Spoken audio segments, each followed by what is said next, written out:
বিদিশা আবার চশমার ছবি স্ট্যাটাস দিয়েছে কেন দেখি তো। 600 টাকায় দুটো চশমা পাওয়া যাচ্ছে, বাই ওয়ান গেট ওয়ান অফারে। কোন দোকানে দেখি তো, একবার ফোন করে দেখি তো। এই হ্যালো বিদিশা, বলছি তোর স্ট্যাটাসে দেখলাম 600 টাকায় দুটো চশমা কিনেছিস, খুব ভালো চশমাগুলো, কোথা থেকে রে? ও ওগুলো ওগুলো তো আমাদের পাড়ার মোড়ে একটা নতুন দোকান হয়েছে গলির মুখটাতে, ওটা থেকে।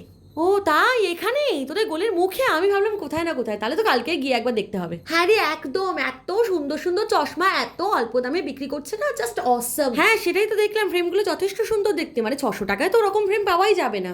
আচ্ছা বলছি কোয়ালিটি কেমন রে, ভালো? কোয়ালিটি কোয়ালিটি খুবই ভালো, খুবই ভালো, মানে 600 টাকায় যেরকম হওয়া উচিত তার থেকে অনেক ভালো।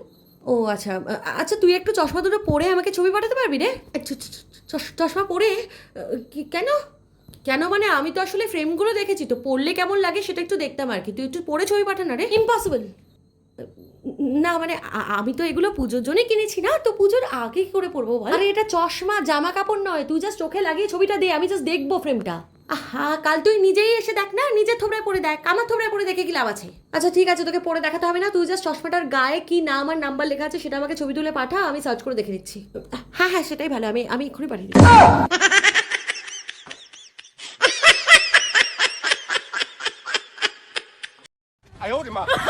এই পাঠিয়েছি দেখ। ওকে বলছি তুই এটা রাখতে বলিস আমার জন্য, চল রাখছি।